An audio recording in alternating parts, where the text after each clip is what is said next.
Aleluia. Glória ao Senhor.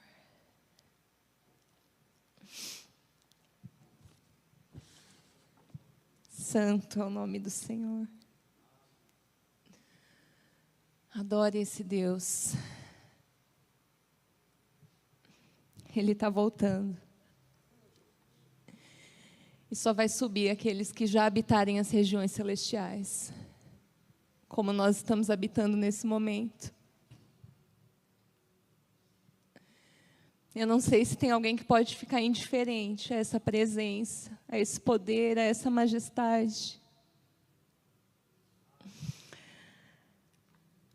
Ah, Senhor, e que alegria, o presente do Senhor começar dessa forma.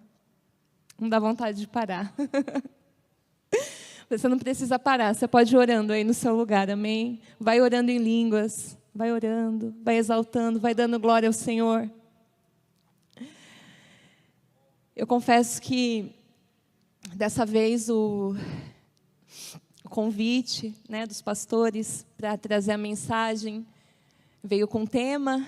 Nós estamos, quem está acompanhando as redes sociais do projeto, está vendo que nós estamos na semana de oração. E os pastores pediram, né, traz uma mensagem sobre oração.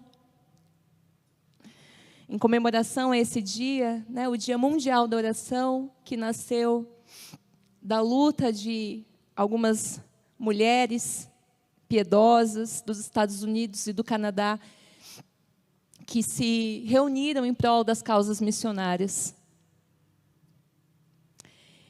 E, ao mesmo tempo em que eu senti uma grande insegurança, né, porque é um tema assim, tão precioso para mim, um tema que me traz tanta alegria, eu tive a oportunidade de revisitar a minha história com Deus, quando eu comecei a receber do Senhor essa mensagem e escrever sobre esse tema. E vejam bem, eu tive a oportunidade de revisitar a minha história com o Senhor. Não a minha história com a igreja, com os eventos, com os irmãos, mas a história que eu construí com o Senhor em secreto. Foi por meio de uma oração que eu me reconciliei com Jesus Cristo. Eu não sei se você já teve essa experiência, se um dia você já esteve longe, mas com certeza a maioria que está aqui já teve o prazer de fazer a oração, de entregar a sua vida ao Senhor. De falar, Senhor, escreve o meu nome no livro da vida. Ah, meu Deus.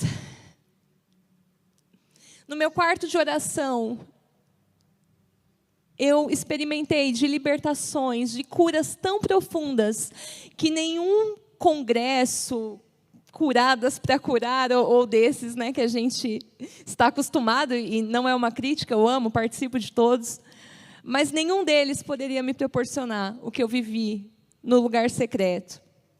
Foi numa manhã, logo que eu me reconciliei com Jesus, que eu comecei a ter uma rotina de oração, que eu comecei a falar em línguas estranhas no meu quarto. Não precisou de um culto com batismo com o Espírito Santo. O Espírito Santo já estava ali comigo, ele já estava na minha vida.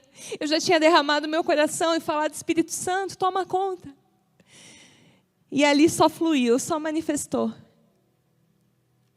Foi também na salinha de intercessão, ou no quarto de guerra, sozinha, ou acompanhada pelos irmãos, que eu travei batalhas ferrenhas no mundo espiritual. E saí vitoriosa no nome de Jesus.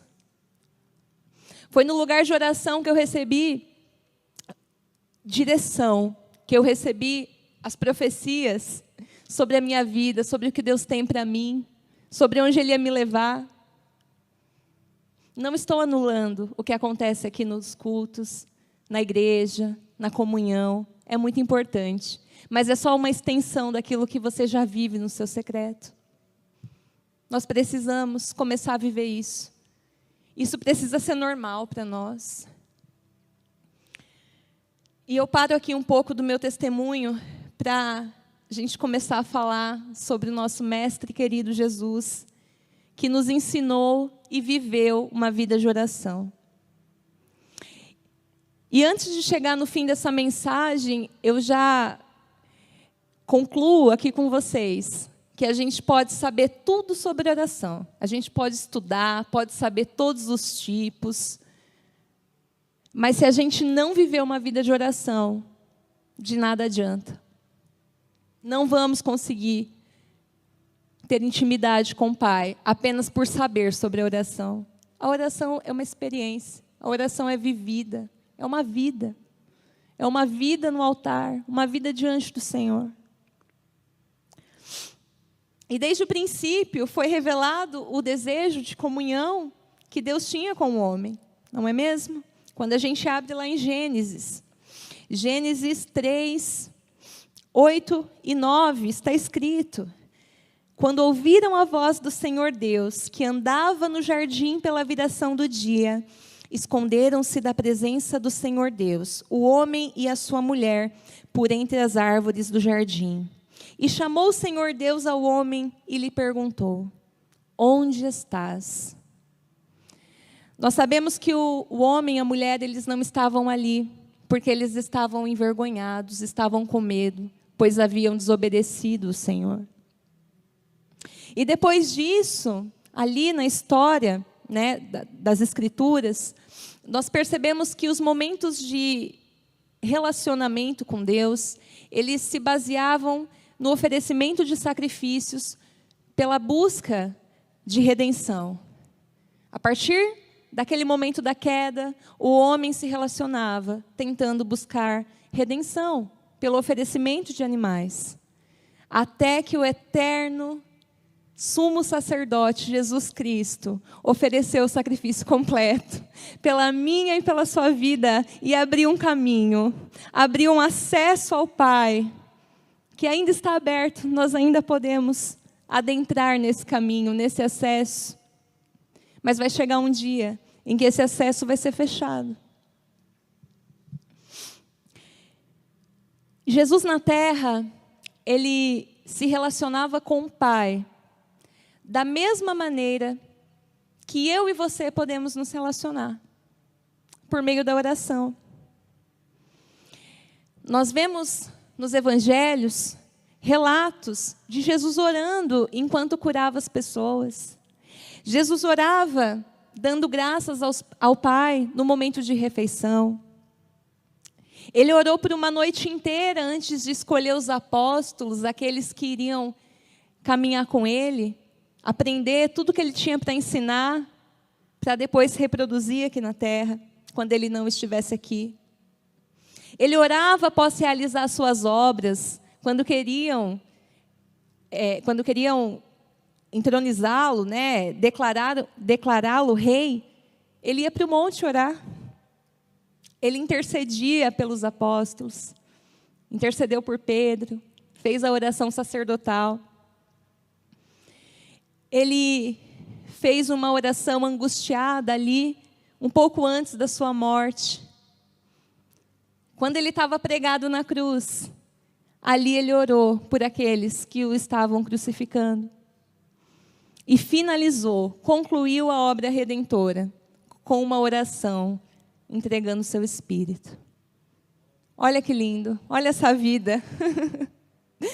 Ele orava para tudo, para tudo. E aí eu me pergunto por que eu e você, a gente tem a presunção de fazer tantas coisas sem orar, sem pedir uma direção do nosso Pai, sem ver se é aquilo mesmo que a gente tem que fazer,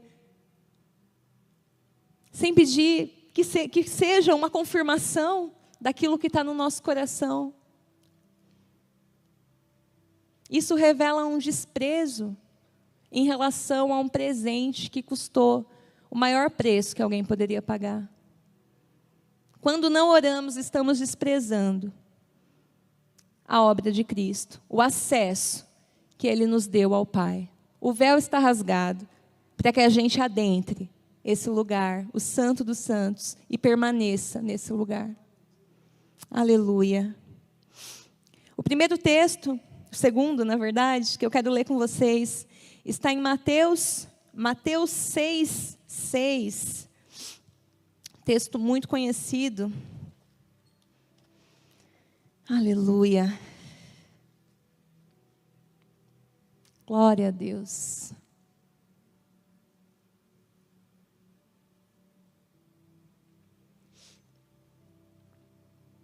Santo, santo, santo é o Senhor. Está escrito: mas quando orarem, cada um vá para o seu quarto, feche a porta e ore ao seu pai em segredo. Então seu pai que observa em segredo os recompensará. Esse texto tão conhecido traz alguns elementos, né?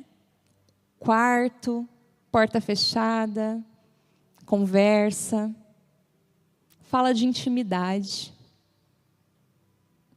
Fala de um retorno ao jardim do Senhor.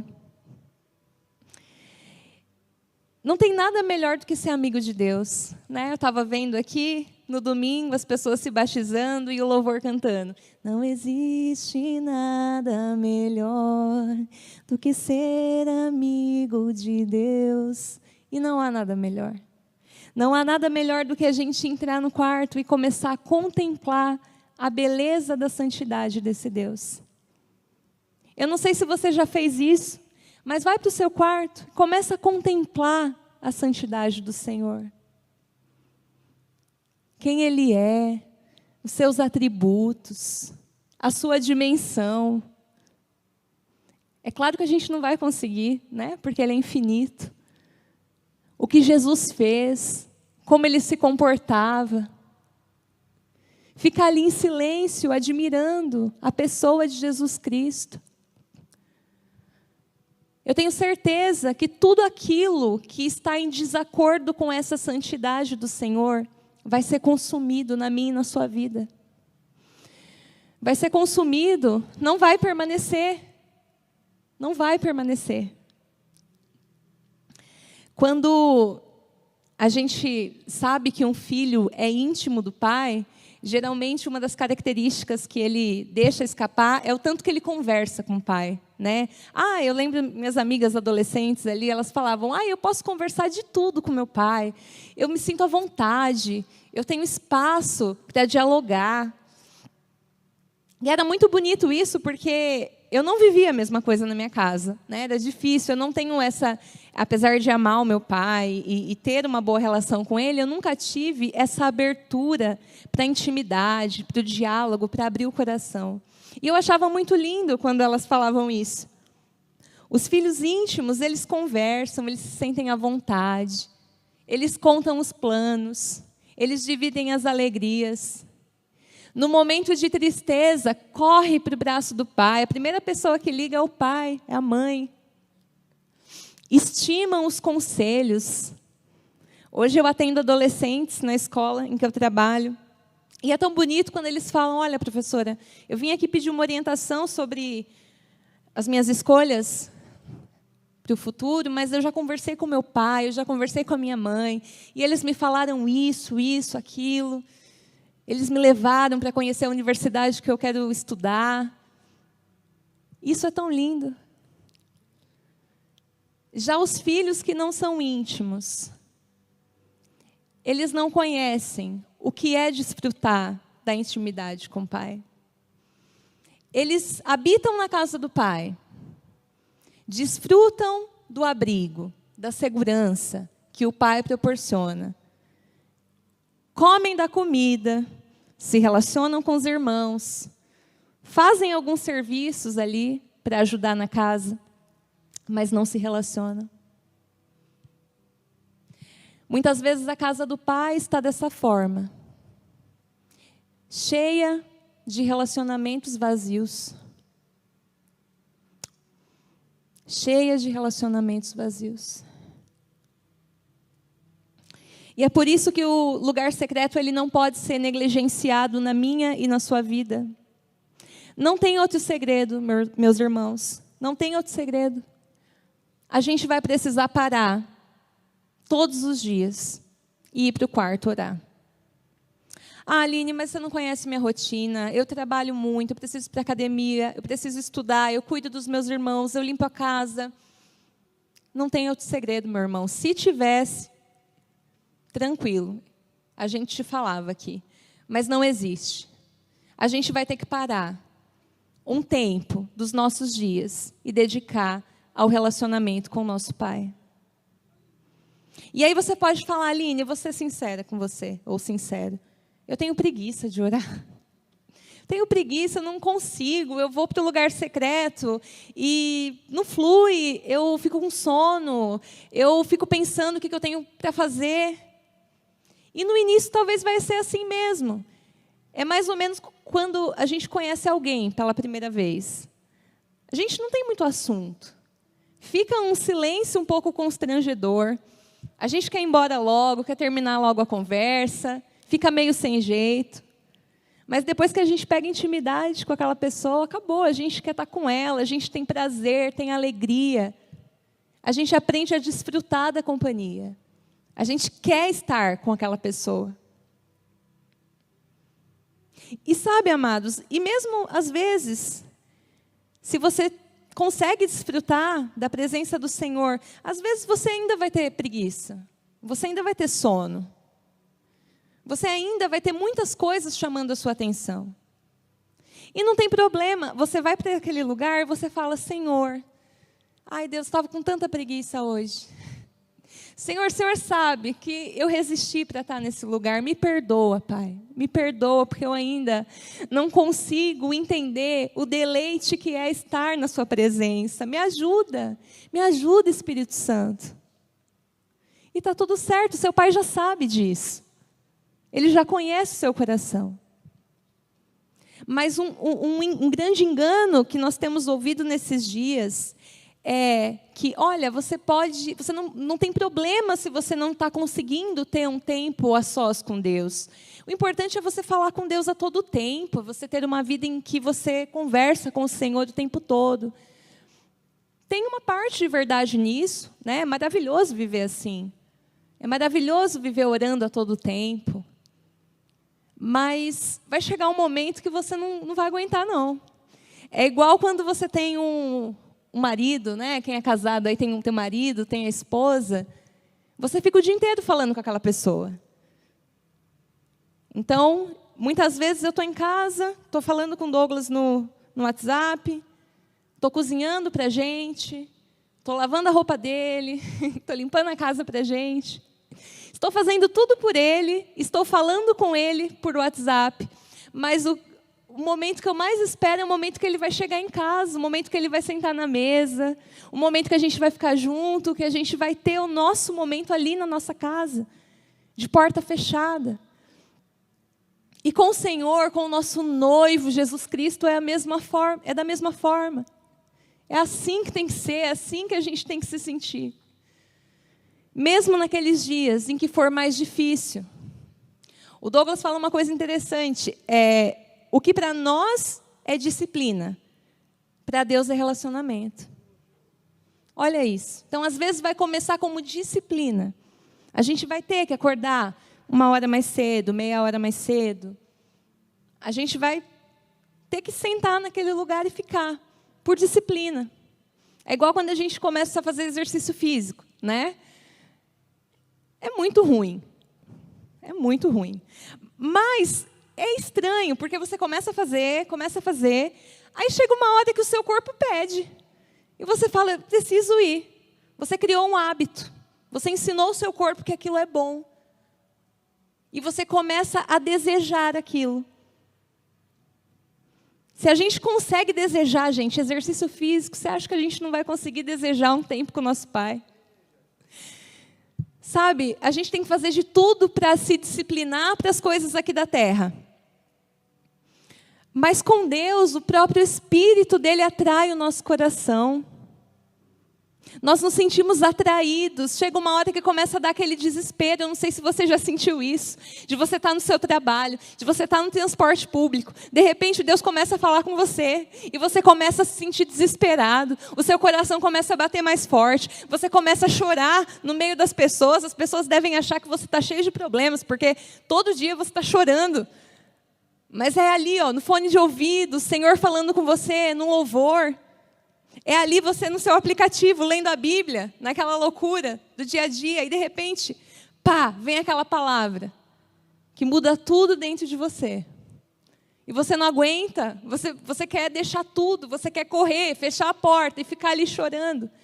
É igual mais ou menos nesse momento que a gente estava aqui, em que a gente queria ficar por tempo indeterminado, chorando, gritando, pulando, contemplando esse Deus.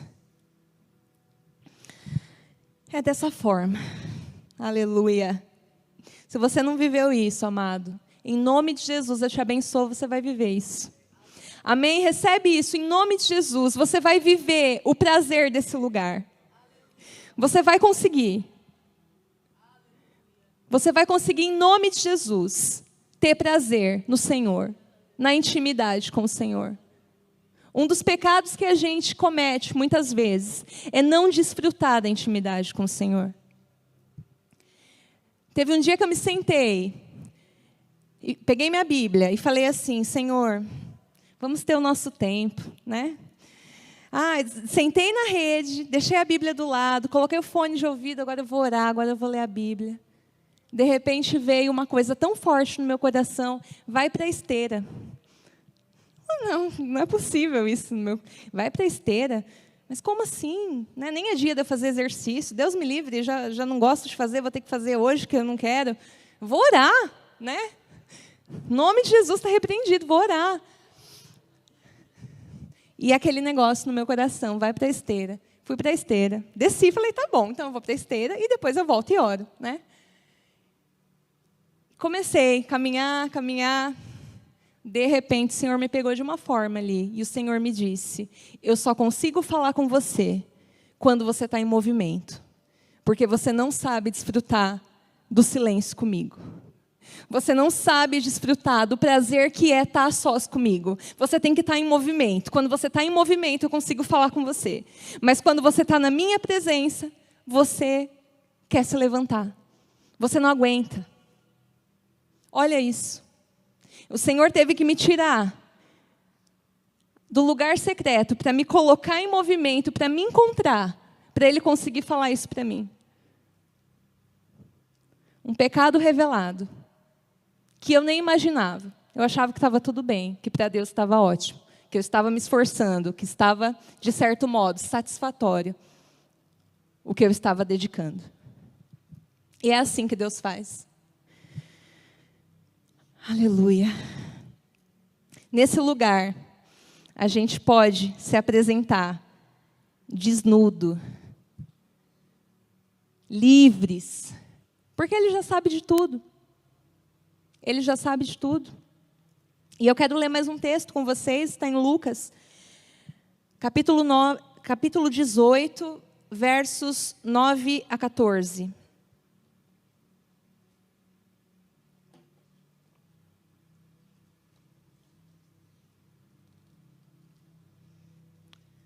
Lucas 18, 9 a 14.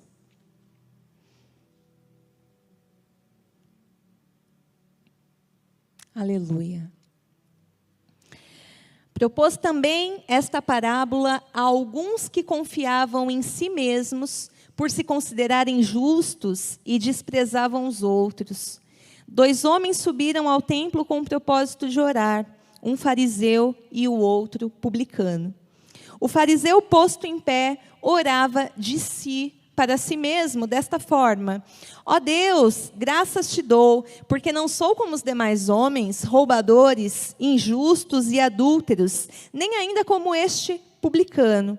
Jejuo 2 vezes por semana e dou o dízimo de tudo quanto ganho. O publicano, estando em pé, longe, não ousava nem ainda levantar os olhos ao céu, mas batia no peito, dizendo: ó Deus, sê propício a mim, pecador. Digo-vos que este desceu justificado para sua casa, e não aquele. Porque todo o que se exalta será humilhado, mas o que se humilha será exaltado. De tudo que a gente pode levar para o lugar de oração, o que nós precisamos levar, em primeiro lugar, é um coração quebrantado. Um coração humilde. Que reconhece a nossa dependência total do Senhor. Total. Em Isaías 57:15 está escrito: porque Porque assim diz o alto, o sublime, que habita a eternidade, o qual tem o nome de santo. Habito no alto e santo lugar, mas habito também com um contrito e abatido de espírito, para vivificar o espírito dos abatidos e vivificar o coração dos contritos. Aleluia. Olha isso. Olha isso. A gente pode dizer que o lugar que o Senhor gosta tanto quanto a eternidade, o lugar alto e sublime que Ele habita, é um coração quebrantado. Um coração que Ele tem lugar para entrar, para fazer o que tem que ser feito.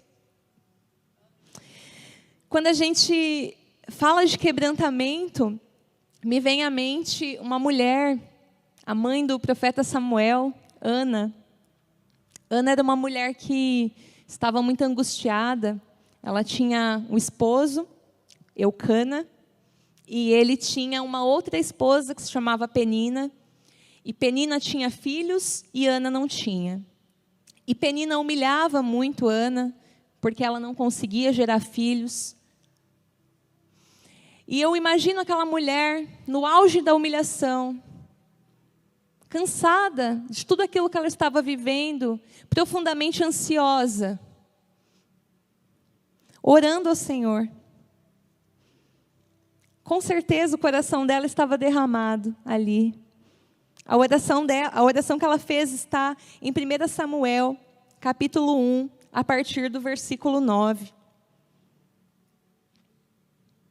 Está escrito assim: certa vez, depois de comerem e beberem em Siló, Ana se levantou. O sacerdote Eli estava sentado ao lado da entrada do templo do Senhor.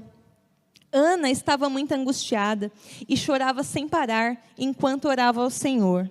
Então fez o seguinte voto: ó Senhor dos exércitos, se olhares com atenção para o sofrimento da tua serva, se responderes à minha oração e me deres um filho, eu o dedicarei para sempre ao Senhor. O cabelo dele nunca será cortado. Enquanto ela fazia sua oração ao Senhor, Eli a observava. Viu que os lábios dela se moviam, mas, como não ouviu som algum, pensou que ela estivesse bêbada. Até quando vai se embriagar? Disse ele. Largue esse vinho. Ana respondeu: meu senhor, não bebi vinho, nem outra coisa mais forte. Estava derramando o meu coração diante do Senhor, pois sou uma mulher profundamente triste. Não pense que sou uma mulher sem caráter. Estava apenas orando por causa da minha grande angústia e aflição. Ana foi ao Senhor pedir um filho. Mas o coração quebrantado, o coração contrito dela, antes mesmo dela receber esse filho, ela já entregou ao Senhor. Esse coração a fez entregar para o Senhor. E Samuel foi uma resposta naquela geração. O Senhor não tinha mais como se manifestar ali no meio, porque já estava tudo corrompido, o sacerdócio estava corrompido. E de repente, uma mulher com o coração totalmente quebrantado, totalmente entregue ao Senhor, ela se coloca e fala: Senhor, me dá um filho que eu vou entregar ao Senhor. E ele vai ser resposta para essa geração. Olha isso. Ana não somente recebeu o que ela pediu do Senhor, mas ela saiu daquele lugar de oração totalmente transformada. E sobre uma observação sobre a oração de Ana, muito interessante, é a que fez o Leonard Ravenhill, né, no livro Por que Tarda o Pleno Avivamento. É um livro que chacoalha a gente demais. Se você não leu, leia esse livro.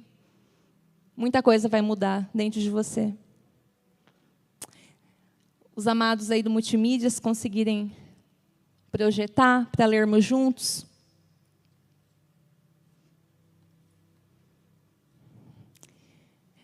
Olha o que ele diz. Mas precisamos saber que a finalidade da oração em secreto não é meramente estender para Deus uma lista de pedidos. É verdade que a oração muda as coisas? É. mas antes de tudo, ela muda as pessoas. No caso de Ana, por exemplo, a oração não apenas removeu o seu opróbrio, mas modificou-a também. Ela era estéril e se tornou fértil. Ela estava chorando e passou a regozijar-se. A oração converteu seu pranto em folguedos. Pode ser que estejamos pedindo folguedos quando ainda não pranteamos. Preferimos a veste de louvor em vez de espírito angustiado. Mas o que esse texto diz é: pôr sobre os que em Sião estão de luto, veste de louvor em vez de espírito angustiado. E se o que desejamos é uma colheita abundante, o princípio a ser aplicado é o mesmo, pois quem sai andando e chorando enquanto semeia, voltará com júbilo, trazendo os seus feixes. Aleluia, amados, aleluia. Que coisa linda. Que coisa linda. Nós que saímos transformados. A oração tem disso. Esse lugar de oração, ele traz surpresas. A gente chega para pedir uma coisa e a gente sai de lá totalmente diferente. A gente sai de lá com o nosso coração escancarado, com as nossas intenções escancaradas. E saímos transformados. Essa é a beleza da oração. Ana, ela se mostrou extremamente vulnerável. Veja a resposta que ela deu para Eli. Se fosse eu e você, que resposta que a gente ia dar? Pelo amor de Deus, você não está vendo meu sofrimento? Você vem aqui me acusar de estar bêbada? Ela fala: meu Senhor, eu estou aqui derramando o coração diante de Deus. Eu estou muito triste, muito angustiada. E o profeta Eli abençoa ela. Fala assim: olha, que o Senhor te conceda o desejo do seu coração. Vá em paz. Olha o que um coração humilde gera.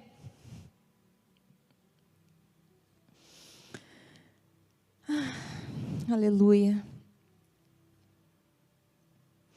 O que nós oramos também pode revelar maior intimidade com a carne do que com o espírito. Pode revelar que nós estamos habitando mais as regiões terrenas do que as regiões celestiais. É como Douglas falou uma vez, é muito possível que a gente esteja fazendo algo, achando que estamos semeando no espírito, mas na verdade estamos semeando na carne. E com a oração não é diferente. Com a oração a gente corre esse perigo de fazer como o fariseu, que orava de si para si mesmo. Esse texto nos leva a analisar o conteúdo das nossas orações. O que nós estamos pedindo ao Senhor? Quando Jesus foi inquirido a respeito de como se deve orar, Ele nos mostrou um modelo nada egocêntrico. Ele nos deu ali um modelo do Pai Nosso. O Pai Nosso, ele começa em Deus e ele termina em Deus. Ele coloca Deus e o reino em primeiro lugar. A gente já começa o Pai Nosso reconhecendo a obra de Jesus. Porque eu falo: Pai Nosso que estás no céu. Então eu digo assim: Pai, eu só posso te chamar de Pai porque o Senhor deu o seu Filho para morrer por mim. Porque Jesus, Ele pagou um preço para que eu pudesse ser chamado de filho, para que eu pudesse dirigir as minhas orações diretamente ao Senhor, o meu Pai. Eu digo: santificado seja o teu nome. Eu já começo ali, contemplando a santidade desse Deus. Venha a nós o teu reino, o reino do Senhor, que deve ser estabelecido na acepção imediata do nosso coração, de um Deus reinando nas nossas vidas, reinando em tudo o que fazemos, tendo o trono no nosso coração. E também na acepção imediata que nós cantamos aqui, quando Ele voltará para estabelecer o seu reino. E isso nos leva a viver uma vida esperando o reino de Deus. Eu vivo esperando esse reino que está para ser estabelecido. Que na verdade já foi, porque já está consumado, já está tudo feito. mas vai acontecer de forma física. Eu não posso falar de forma real, porque o mundo espiritual é mais real do que o mundo físico. Eu exalto a vontade do meu Pai. Seja feita a tua vontade, Senhor. A sua vontade boa, perfeita, agradável. Eu reconheço que o meu sustento ele vem do Senhor. Senhor, o pão nosso me dá hoje. Isso afasta toda a ansiedade do meu coração, porque eu tenho um Pai a quem eu posso me dirigir amanhã e falar: Pai, me dá o pão de hoje. E esse Pai, ele é tão grande, que ele é aquele a quem eu dirijo a minha oração, e ele garante que ela vai ser atendida. Olha isso, quando a gente vai aqui na terra, perante um juiz, ele pode reconhecer o nosso direito. Ele dá, igual eu ensino os meus alunos, ele profere uma sentença que declara o meu direito. Mas isso garante que esse direito vai ser efetivado? Não. Não garante, porque o juiz ele não pode, de certa forma, te dar aquilo que você pediu. Ele pode dar uma ordem para que você receba aquilo que você pediu. Então, se uma pessoa te deve, você vai à justiça, cobrar esse valor, o juiz reconhece a dívida que essa pessoa tem com você, diz que você tem direito de receber, mas ele não pode obrigar essa pessoa a te pagar. Para você conseguir receber, você tem que mover um outro processo chamado processo de execução. Aí talvez você consiga. E ainda assim, se essa pessoa não tiver bens para você bloquear, para ir para penhora, para leilão, você não vai receber. Olha que justiça falha. E muitas vezes a gente está confiando nas coisas terrenas. Agora a gente dirige as nossas orações para um Deus que garante, olha, o seu pão vai estar ali. Pela fé, eu e você já recebemos tudo aquilo que nós precisamos até o fim da nossa vida. Amém? Por que a gente anda ansioso? Você tem tudo o que você precisa hoje, você vai ter amanhã. E você vai ter depois. E você vai ter até o último dia da sua vida. Ah, Aline, não é assim. Tem dias que eu passo dificuldade. Não tem problema, você tem o Senhor. Isso não vai te matar. Você vai sair dali mais forte. A sua confiança vai estar mais elevada no Senhor.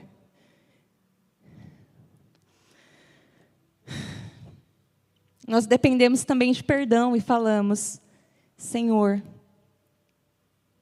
perdoa a minha dívida, assim como eu perdoo o meu devedor. Eu tenho um dever de lançar no mar do esquecimento tudo aquilo que fizeram contra mim. Porque nós recebemos um perdão tão grande, que não seria possível explicar. Eu também peço ajuda para eu não manter o pacto com o mal. Eu falo: Senhor, não me deixe cair em tentação, mas me livra do mal. Eu falo: Senhor, me livra do mal, para que eu não tenha nenhum pacto com o diabo e não deixe de ser sua filha. Porque quem não é filho de Deus é filho do diabo.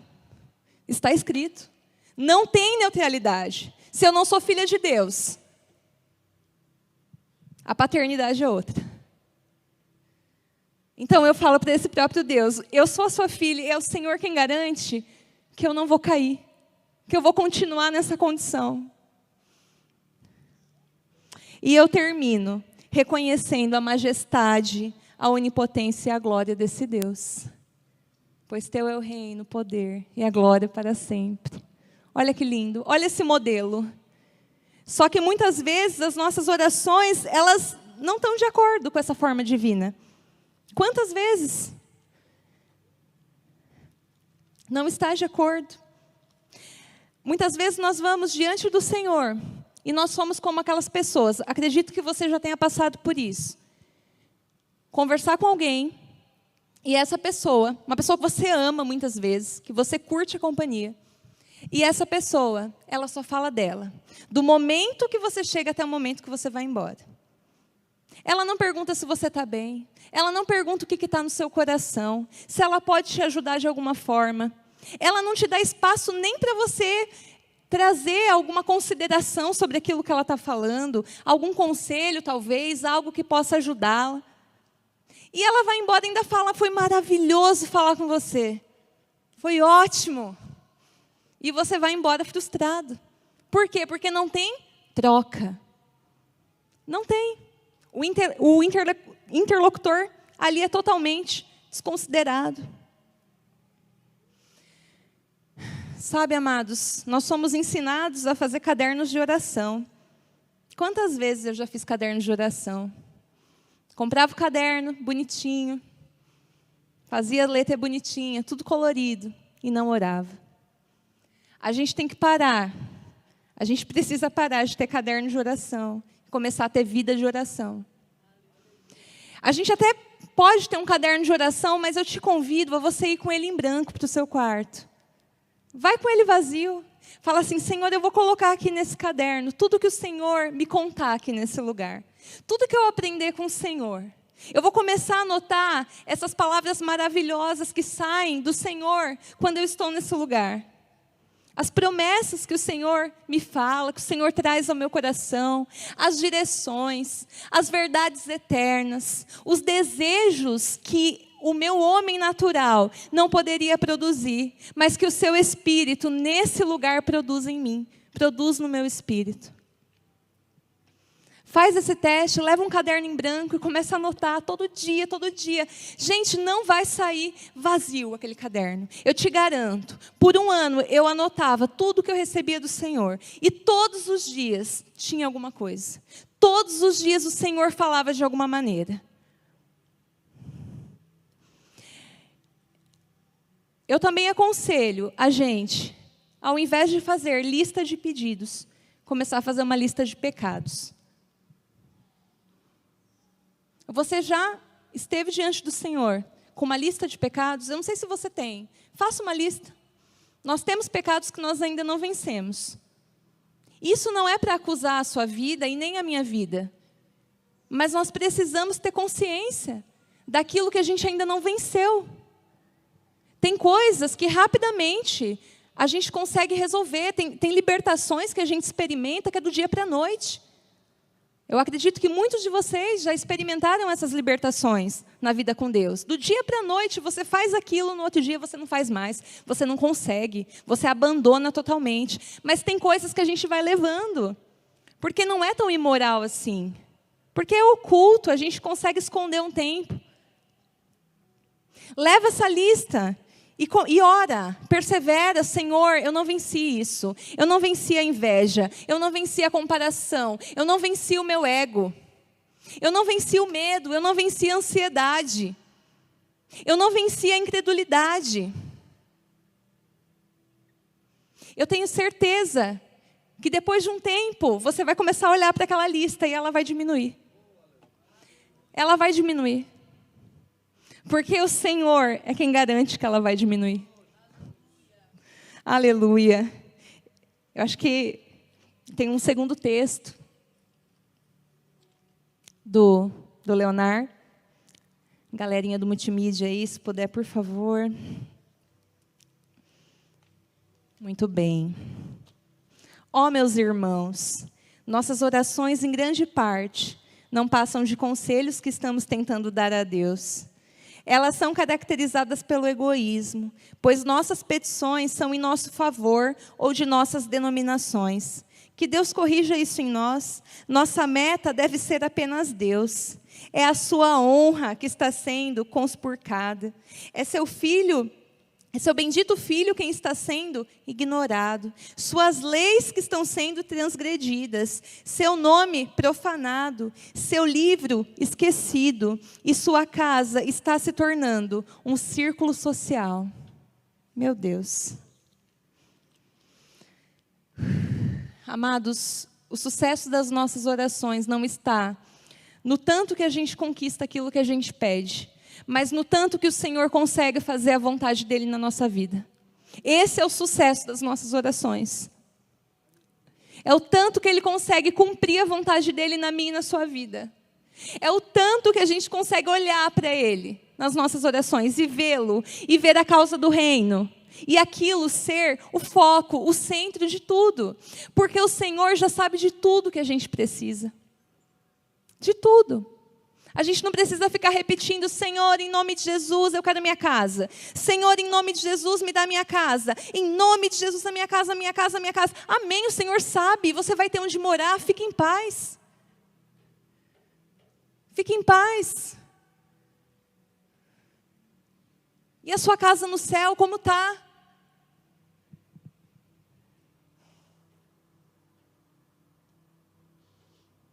Oh, Deus. E por fim, eu quero ler com vocês Lucas 18, do 1 ao 8. Parábola do juiz iníquo, ou da viúva persistente. Oh, meus irmãos. Jesus contou a seus discípulos uma parábola para mostrar-lhes que deveriam orar sempre e nunca desanimar. Disse ele: havia numa cidade um juiz que não temia a Deus, nem se importava com as pessoas. Uma viúva daquela cidade vinha a ele com frequência e dizia: faça-me justiça contra o meu adversário. Por algum tempo, o juiz não lhe deu atenção, mas por fim disse a si mesmo: não temo a Deus, não me importo com as pessoas, mas essa viúva está me irritando. Vou lhe fazer justiça, pois assim deixará de me importunar. Então o Senhor disse: aprendam uma lição com o juiz injusto. Acaso Deus não fará justiça aos seus escolhidos que clamarem a Ele dia e noite?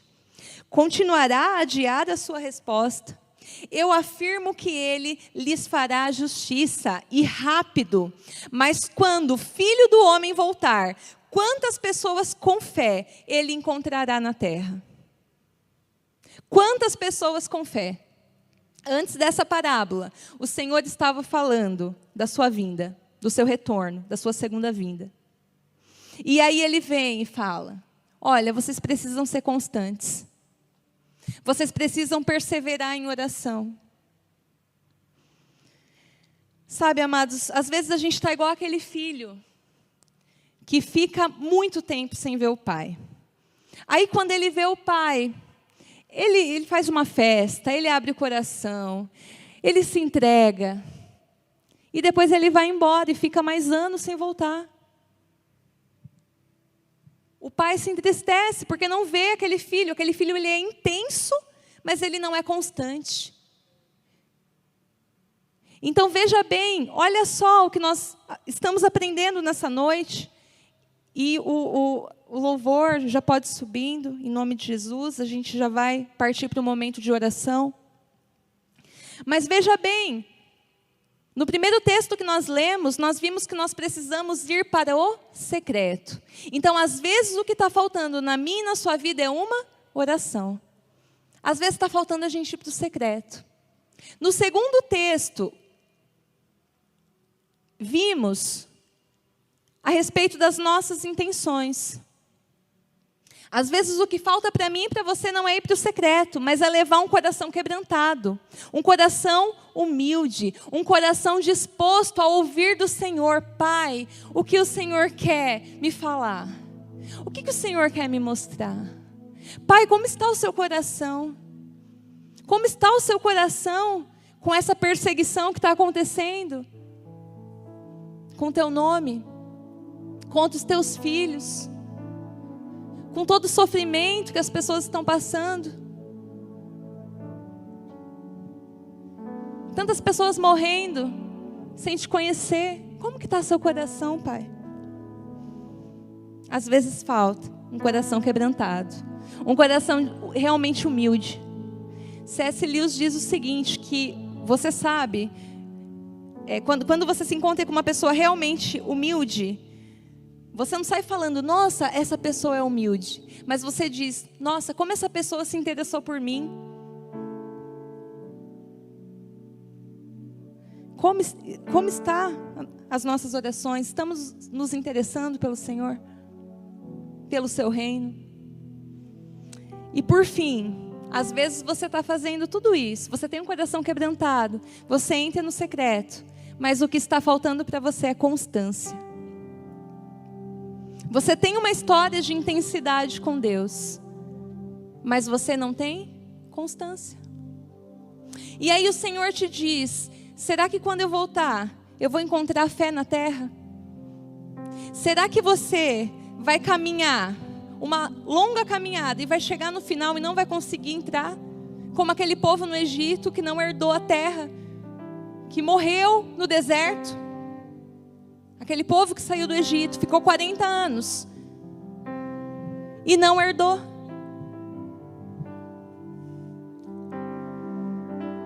Amados, continuem nesse espírito de oração, em nome de Jesus.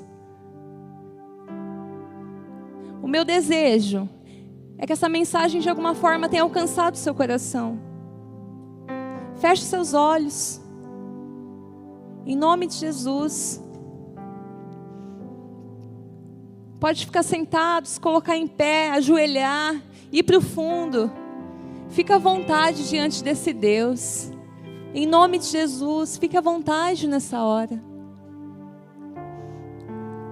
Sabe, às vezes a gente tem tanta dificuldade de ficar à vontade porque a gente não frequenta esse lugar. A gente precisa começar a frequentar esse lugar. Esse lugar que é onde o Senhor está.